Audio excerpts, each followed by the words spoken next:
Task force are holding their briefing. Here now, the president. Good, what you're doing. Look at all those empty seats. Never seen it like that. Oh boy, how the world has changed. How the world has changed, right? But it's going to end up being better than ever.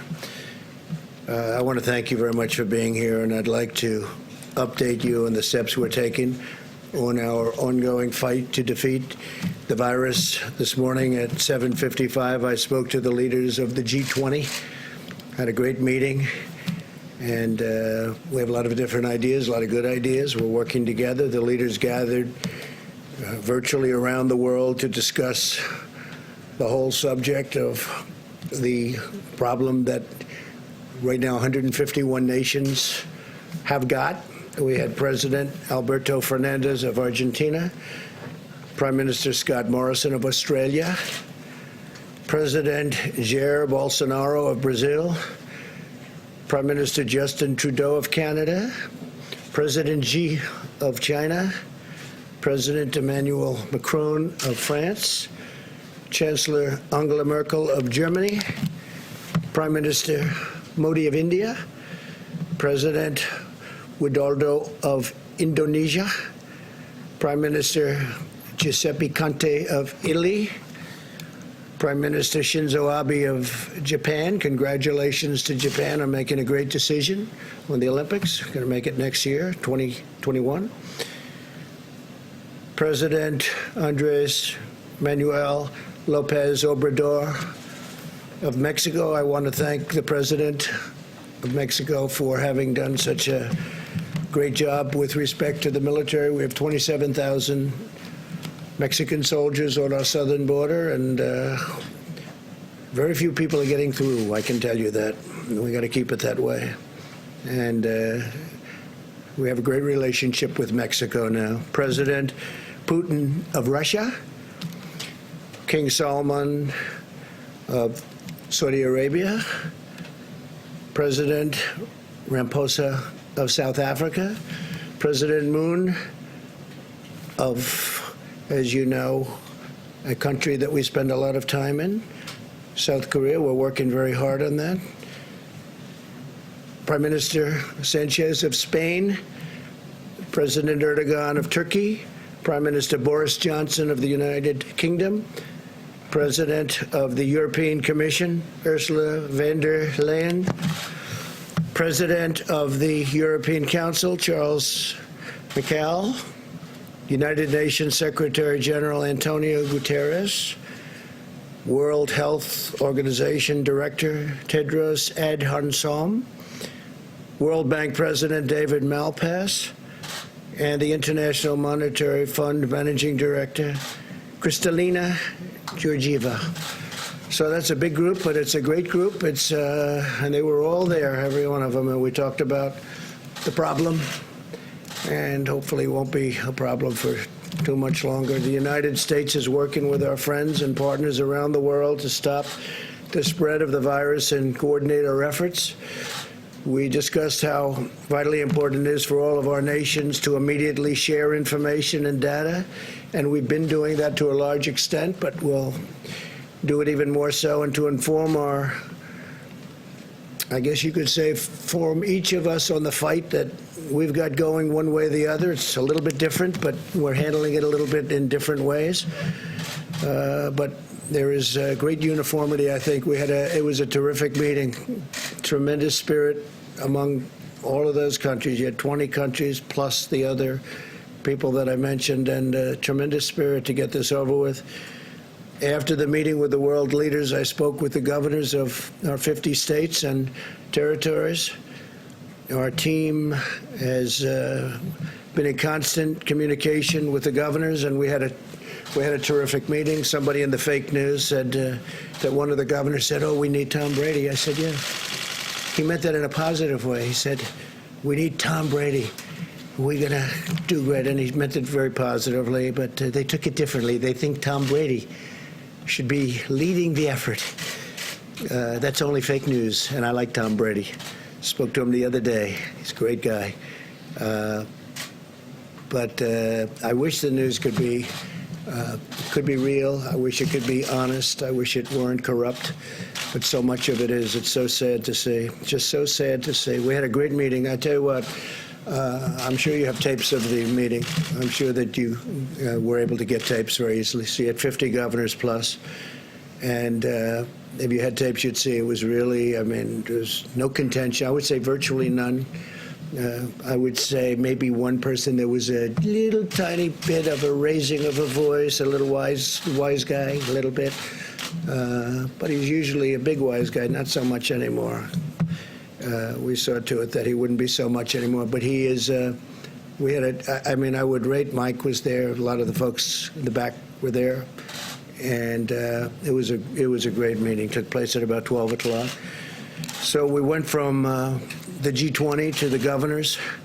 We also spoke about the economic relief with the governors and the package that we're moving through Congress to deliver much-needed financial assistance to hardworking families and small businesses.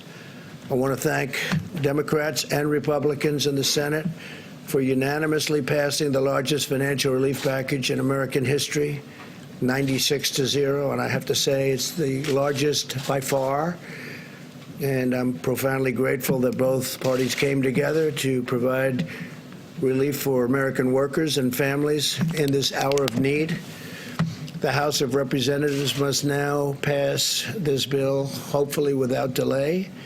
I think it's got tremendous support. When you're at 96-0, and as you know, a couple of those people are quarantined, and one, Rand Paul, is he's actually got it. But he'll be better. He's been a great guy. He's been a great friend of mine, actually.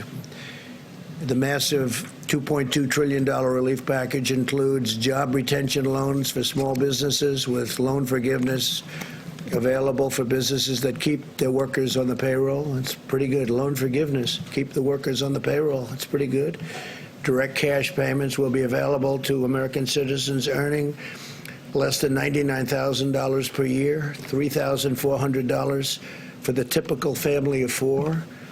Expanded unemployment benefits. The average worker who has lost his or her job will receive 100% of their salary for up to 4 full months. These are things that, by the way, we have plenty more to go, but they're things that nobody's ever had any package like this done, and I just want to thank them. Hopefully it'll get approved equally easily in the House, really. I think it'll go through pretty well from what I hear.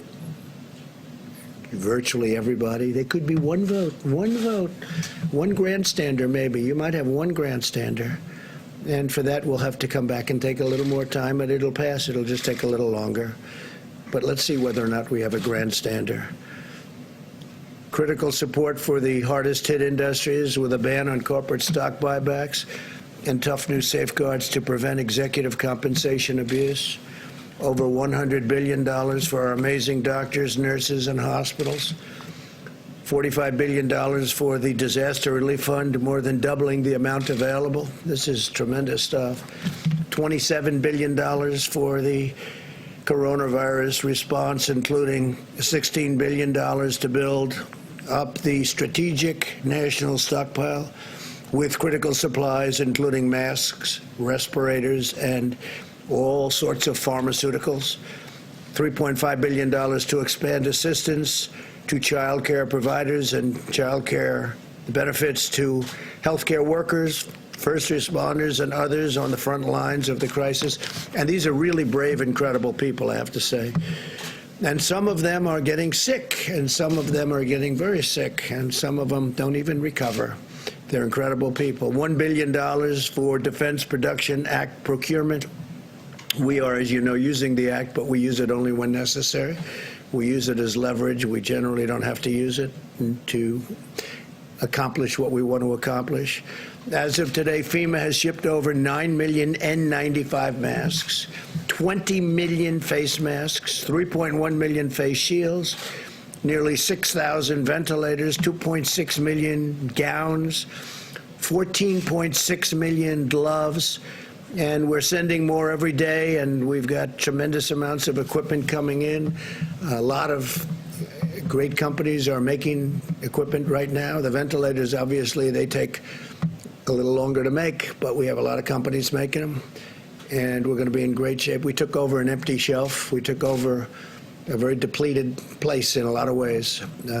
As you know, the testing is going very, very well, and that was obsolete and broken, and we fixed it, and it's been going really good.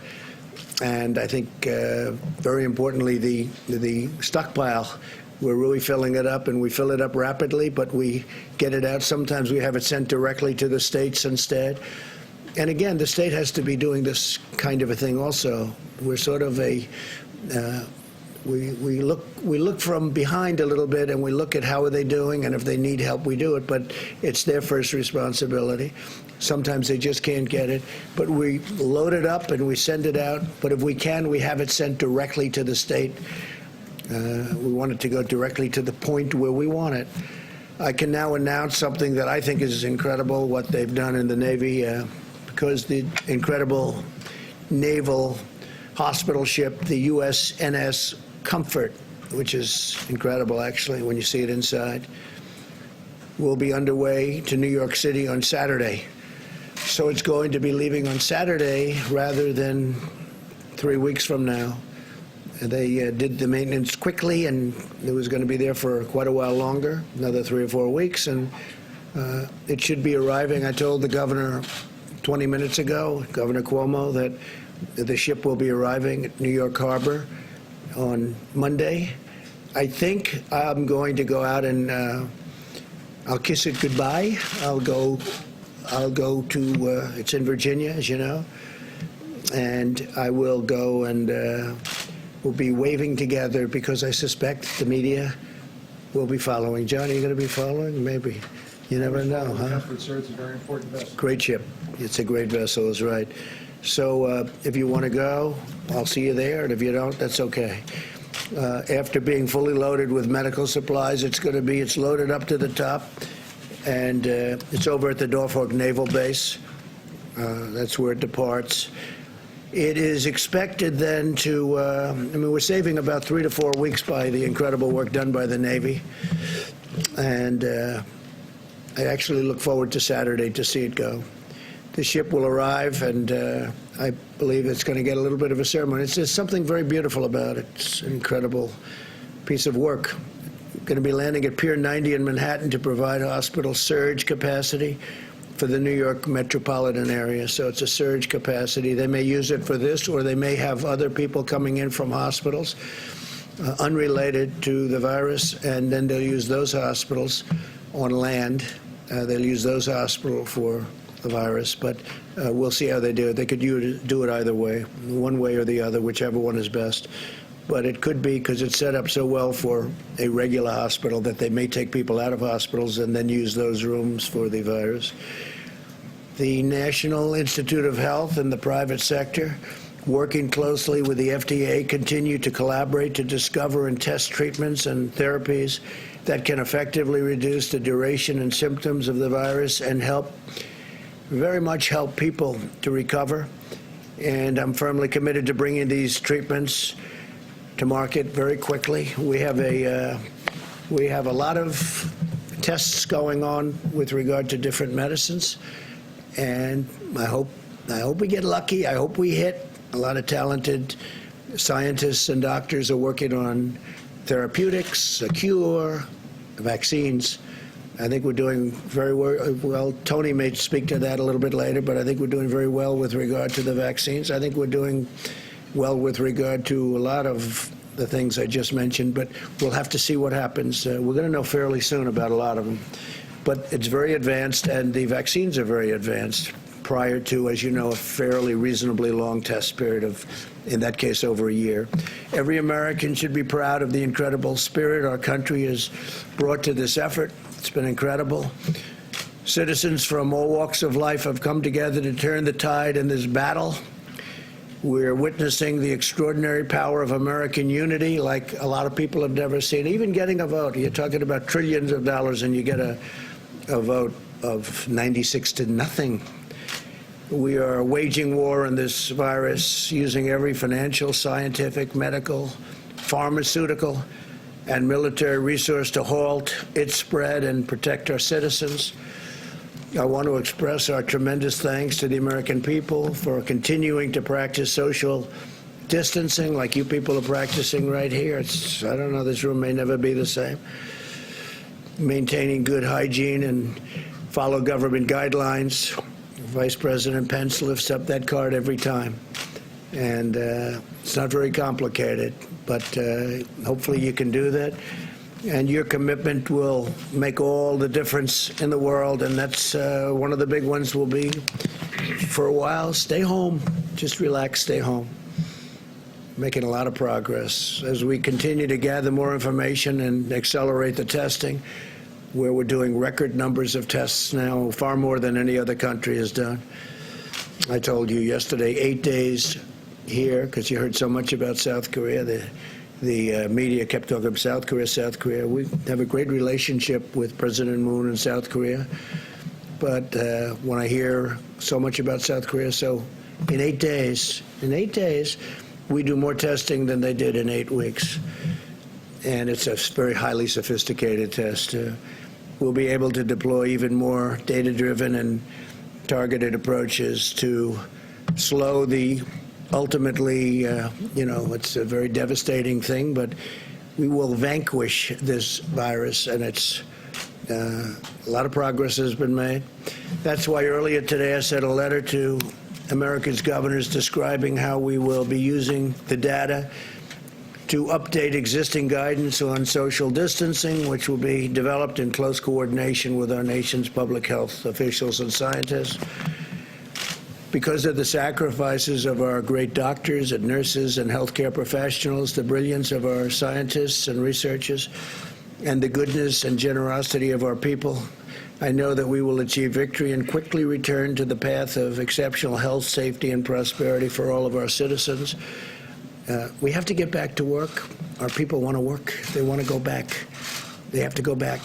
And we're going to be talking about dates. We're going to be talking with a lot of great professionals. But this is a country that was built on getting it done. And our people want to go back to work. I'm hearing it loud and clear from everybody. So we'll see what happens. We're going to have a lot more information early next week, and we'll be reporting that back. But I just want to leave it with you. We have to go back. This is the United States of America. They don't want to sit around and wait, and they'll be practicing. And by the way, a lot of people misinterpret when I say go back. They're going to be practicing as much as you can, social distancing and washing your hands and not shaking hands and all of the things that we talk about so much, but they have to go back to work. Our country has to go back. Our country is based on that. And I think it's going to happen pretty quickly. I think it's going to happen pretty quickly. A lot of progress is made, but we got to go back to work. We may take sections of our country, we may take large sections of our country that aren't so seriously affected, and we may do it that way, but we've got to start the process pretty soon. So we'll be talking to you a little bit more about that next week. And with that, if you have any questions, you could ask, and then I'm going to have Vice President stay behind, and he's going to take questions and also introduce some of the people. You could ask them some questions. John, please. Mr. President, okay. Unemployment numbers out today, 3.3 million. Yeah. I take it not a surprise. No, not at all. But still a staggering number. Oh, I'm wondering about your perspective on that. Well, it's nobody's fault, certainly not in this country. Nobody's fault. We got very lucky when we made a decision not to allow people in from China at a very early date. I say that because some people don't want to accept it, but this was a great decision made by our country. Or there's the numbers that you're talking about. We're a big country. That'd be far greater, far bigger. So when I heard the number, I mean, I heard it could be 6 million, could be 7 million. It's 3.3 or 3.2. But it's a lot of jobs. But I think we'll come back very strong. The sooner we get back to work, you know, every day that we stay out, it gets harder to bring it back very quickly. And our people don't want to stay out. So I know those numbers, John, but I think you'll see a very fast turnaround once we have a victory over the hidden enemy, as I say. It's a hidden enemy. Sometimes a hidden enemy is a lot tougher than somebody that stares you in the face, right? So we'll see what happens. But, I mean, they're fully expected numbers, at least. I mean, at least. Steve, please. There's a U.S. proposal to deploy some troops along the Canadian border. Yeah. And Prime Minister Trudeau is complaining about that. Why is that necessary? Well, we have very strong deployments on the southern border, as you know, with Mexico, and we had some troops up in Canada, but I'll find out about that. I guess it's equal justice to a certain extent. But in Canada, we do have troops along the border. You know, we have a lot of things coming in from Canada. We have trade, some illegal trade that we don't like. We have very strong sanctions on some. We have very strong tariffs on dumping steel. And we don't like steel coming through our border that's been dumped in Canada so they can avoid the tariff. You know, I charge a lot of tariff for the steel, and it's been great for our steel companies because now they can really go. You look at what's happened with steel, it's been pretty incredible. But we've taken in billions and billions of dollars in tariffs on steel, and much of it comes in from China, but they can come through the Canadian border too, so we're always watching for that. If I'm reading the numbers correctly, the United States now has surpassed China as the country with the highest number of virus cases. Does this surprise you at all? Is it following a predictable trajectory? No, I think it's a tribute to our testing. You know, number one, you don't know what the numbers are in China. China tells you numbers, and I'm speaking to President Xi tonight, I believe, and we'll have a good conversation, I'm sure. But you just don't know, you know, what are the numbers. But I think it's a tribute to the testing. We're testing tremendous numbers of people. And every day, the way the system works, and I want to thank especially Roche, has been fantastic, great company. They've done a tremendous amount. Deborah was telling me before that they've really stepped up to the plate and done great, as have other of the companies, but it seems that they're really doing it particularly well. So, you know, we'll see what happens there, but it's a tribute to the amount of testing that we're doing. We're doing tremendous testing, and I'm sure you're not able to tell what China is testing or not testing. And I think that's a little hard. Yeah, Mr. President, on the 3.3 jobless claims, you just suggested it could 6 to 7 million. A lot of those workers. No, I didn't say that. No, you're wrong. I didn't say that. I said some people were projecting that it would be 6 or 7, and it's, I believe, 3.3. Came in at 3.3. Yeah. Millions of Americans out of work. Some of them will be losing their insurance. What's your plan to make sure, through no fault of your own, as you just mentioned, that they stay insured? Are you willing to plus up the subsidies for some of the exchanges under Obamacare, expand Medicaid? What's being considered? So, well, I mean, the things I just read to you are being considered, and other things are being considered. People are going to be getting big checks, and it's not their fault. What happened to them is not their fault. So we're doing a lot of different things on health insurance. We have meetings on it today. We're taking care of our people. This is not their fault, what happened, and we're taking care. We're starting off by sending them very big checks. I think for a family of 4, it's about $3,000. And we're taking care of our people. We're taking care of our workers. This was not, you know, as I say, this was not a financial crisis. This was a health crisis, a medical crisis. We're going to take care of our people. Please. Yeah. Please. The National Restaurant Association came out with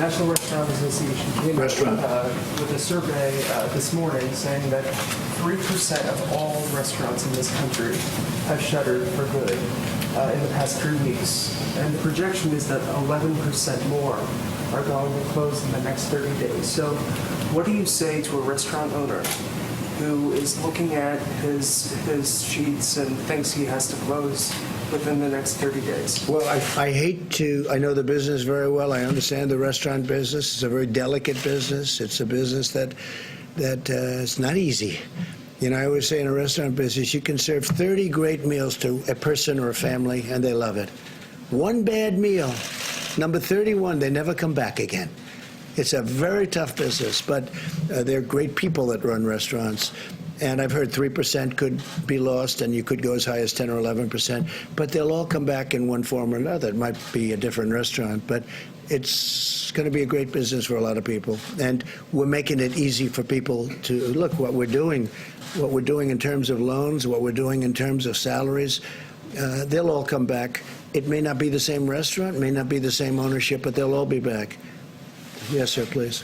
So you mentioned the pledges from American companies to provide supplies, but does it get, as we top 81,000 cases in the U.S., does it make sense to relook at using the Defense Production Act?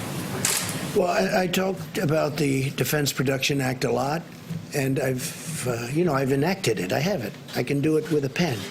And we have actually used it on 2 minor occasions, and then we could withdraw it. But for the most part, the companies, we don't need it. We say, we need this, and they say, don't bother, we're going to do it. I mean, we're dealing with Ford, General Motors, 3M. We're dealing with great companies. They want to do this. They want to do this. They're doing things that frankly, they don't need somebody to walk over there with a hammer and say, do it. They are getting it done. They're making tremendous amounts of equipment, tremendous amounts. And when this is over, we're going to be fully stockpiled, which they would have never been, except for a circumstance. This was something that nobody has ever thought could happen to this country. I'm not even blaming. Look, we inherited a broken situation, but I don't totally blame the people that were before me and this administration. Nobody would have ever thought a thing like this could have happened. But the Production Act, Defense Production Act, is a wonderful thing, but I just haven't had to use it. They know it's activated. They know I can use it. Maybe that frightens them a little bit. You know, it's got tremendous power, but I haven't had to. Please. Thank you, sir. A question for me, and then another question, if you'll let me, for some of my colleagues who are social distancing. Where are they? They're all outside trying to get in, I know. The first question has to do with cruise liners like Carnival and Royal Caribbean. They want this relief aid, but they're worried that because they offshored to places like Panama and Liberia, they might not qualify. Senator Hawley has said that they should move back to the United States before they get a check. Do you agree? Should they pay U.S. taxes to get U.S. taxpayer relief? So I'm a big fan of Senator Hawley. And I also like the idea. There were some senators that didn't want to do anything, like Carnival, great company, but they're based in different places. I won't tell you why. I could tell you exactly where they're based, but I won't do that. But they're based in actually more than one places. You know, ships are registered in different locations. I do like the concept of perhaps coming in and registering here, coming into the United States. It's very tough to make a loan to a company when they're based in a different.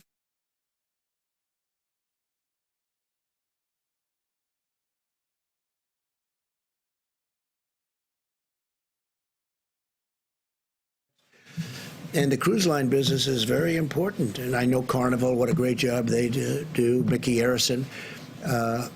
And I would think that we could stick with Senator Hawley and maybe really look at that very seriously. Look, it's a big business. It's a great business. It's a business that employs tremendous number of people outside of the ship itself. I mean, you look at these ports. It's loaded up with shops and people that are involved with the ship. So we're going to work very hard on the cruise line business, and we're going to try and work something out. But I like the concept. Yeah, go ahead. Second one. Thank you, sir. The Senate bill includes aid that's directly tied to the airlines, and since before the pandemic, Boeing was already suffering from the losses of 737 MAX airplanes. Do you think it's appropriate to use this legislation to sort of provide them with $17 billion of aid on top of $25 billion that they could qualify for as a passenger airline, and then another $4 billion that they could qualify for as a cargo airline? Is that fair? So the airline business is a very tough business. Over many years, it's been very, very tough. It's got everything. It's got labor. It's got very strong, powerful, you look at the cost of these airliners. Everything is tough, very highly technological. You look at how complicated, how complex. It's got unions. It's got everything. The airline business, generally speaking, has unions. It's a very tough business, always been a very tough business. With that being said, we have to keep our airlines going. And we're going to be using some. Now, maybe we'll take a piece of the airlines for our country, where we loan money and we take a piece. It's all fully ready. We're ready to go. But if we didn't do that, we'd end up with no airlines, and we can't do that. The airline business is very vital to our country. It's a tough business. We have to understand that. So I could tell you other businesses that are different kinds of business. They're very good businesses, but airlines have always been very, very tough. Please. Two questions for you, Mr. No, President. please. Two questions for you. Yeah, I didn't call you. I called this gentleman. Thank you. Thanks a lot. On Monday, Who are you with? did you speak with? Who are you with? I'm with Bloomberg. Yeah. Bloomberg News, Mario Park. How's Michael doing? Good? Mr. President, on Monday, did you speak with Chinese President Xi before you urged Americans to not blame Asian Americans for the coronavirus? We noticed that you've backed off of that language. I know you're speaking with him No, again I didn't. I'm tonight. speaking to him tonight. It's scheduled to go tonight. I'll have a call with President Xi of China. Very good relationship. No, I didn't like when they came up, and it wasn't him. Somebody at a lower level, mid-level, we found out pretty much. But they made a statement that our soldiers brought it into China. No, it came from China. And, you know, we just signed a very big deal with China. They're paying us a lot of money in tariffs and other things. They never paid us 10 cents. Look, China has taken advantage of the United States until I came here with Sleepy Joe Biden and Obama and Bush and everybody else. I'm not blaming them. I'm blaming everybody. They were allowed to $500 billion a year they were taking out. We had trade deficits that were so large, nobody's ever seen anything like it. And we've changed it. Look, now we're taking in billions of dollars, and we gave some to our farmers because China, you know, they targeted our farmers, and our farmers are very happy. And our farmers got through a very rough period because of what I was able to do. Took the money from China and gave it to the farmers, and we had plenty left over after that. Now we're going into a phase 2 negotiation with China. But we're getting 25% on $250 billion, and then we're getting a lot on money after that. So we've never had a deal with China. China took advantage of the United States. And you know what? I don't blame China for that. I blame the people that were right here because they should have never allowed it to happen. But the relationship with China has been a very good one. John? Mr. President, did President Xi ask you to calm that language down or to not use that? He never asked me to comment down. No. Somebody might have spoken to somebody, but nobody spoke to me about it.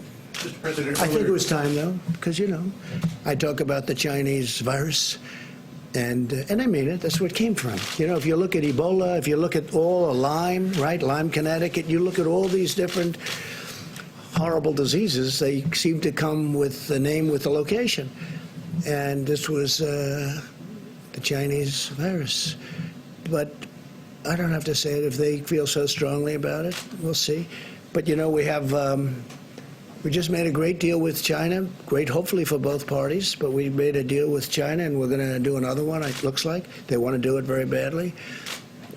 Maybe they'll want to wait, like Iran. They want to wait to see whether or not Trump gets beaten in the election, because would they love to negotiate with Biden or somebody else other than me? They would love it. That's their best dream in the world. So many others. So there are some that maybe are, you know, waiting till after November 3rd, the election day. But I think we're doing very well. It would be sad if we blew all of the advantages that we have right now, because we've made unbelievable trade deals, whether it's Mexico, Canada, Japan, South Korea, China, and others. We have changed the whole thing around. Please. Mr. President, earlier today you sent a notification letter to the nation's governors saying that you will soon come out with new guidelines about social distancing and other items. Do you have any data yet to suggest which specific areas of the country may have their guidelines relaxed, which areas of the country may have their guidelines? I think Deborah will talk to you about that, and Tony in a few minutes, but I think we'll start talking about that, because we have to open up. We can't say, let's close. People don't want to close, John. I say it again and again. The reason I do, because I want you to report it eventually. Go ahead, Steve. How would that work without widespread Go ahead, Steve. testing, though, Mr. President? From President Xi tonight, what do you want to talk to him about? Yeah, it's his call. I mean, I'll talk to him whatever he wants to. I mean, you know, we'll have, I think, a very fruitful call. We'll have a good call tonight at 9 o'clock, please. Is it about the virus, though, sir? Yes, in the back. We'll be talking about that. Yeah, we'll be talking about the virus. Thank you. Yeah, in the back first, please. Thank you, Mr. President. Despite the jobless claim numbers today, the market rallied again. It's up over 4,000 points the last 3 days. Working. Record. Yeah, the largest chart since 1931. Do you think that the economic uncertainty has passed? Given the market? No, not yet. It hasn't passed, but it's come a long way. I think they think we're doing a really good job in terms of running this whole situation having to do with the virus. I think they feel that. I think they feel the administration, myself and the administration, are doing a good job of keeping, very importantly, people informed, because it was a great fear. And a lot of good things are happening. The mortality rate is at in my opinion, you'll have to speak to Deborah, Tony, all of the others, but in my opinion, it's way, way down. And that takes a lot of fear out. You know, it's one thing to have it, it's another thing to die. You know, when I first got involved, I was being told numbers that were much, much higher than the number that seems to be. And remember that people that have it, many people have it. I just spoke to 2 people. They had it. They never went to a doctor. They had it, absolutely had it. But they never went to a doctor. They never went to anything. They didn't report it. You have thousands and hundreds of thousands of cases like that. So you have to add that to the caseload also. And the people that actually die, that percentage is a much lower percentage than I ever thought. That's one of the reasons I say, look, we're going to beat this and we're going to get back to work. Yes, please. More news from your administration today. The DOJ announced charges against Nicolas Maduro for drug trafficking. They've designated him as a narco-terrorist. It's also expected that Venezuela is going to get hit really hard by the coronavirus. Does the administration see this as a weak point for the Maduro regime? No, we don't look at a weak point. This is a serious problem for over 150 nations, the virus. I would say this, Maduro and Venezuela, we're watching it very closely. We'll see what happens. But that is correct. Those charges were made. Please.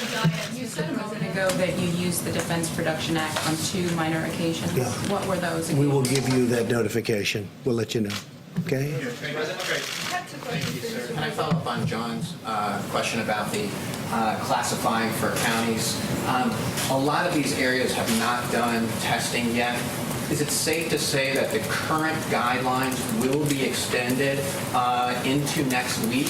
Will you wait to change those guidelines until you have the data yet? I want those guidelines to go even when we're open and fully operational. And frankly, much of the guidelines, like shaking hands, maybe people aren't going to be shaking hands anymore. You know, Tony had mentioned to me, Tony Fauci, the other day that I don't think he would be too upset with the concept of not shaking hands. He was saying that the flu would cut down, the regular flu would be cut down by quite a bit if we didn't do that, if we didn't shake hands. You know, the regular flu, of which, you know, you have a lot of deaths and a lot of problems with that too. So I think a lot of great things are going to, when we're open, just to finish, when we're open, as soon as we open, that doesn't mean you're going to stop with the guidelines. You'll still try and distance yourself, maybe not to the same extent because you have to lead a life. But I think the time is coming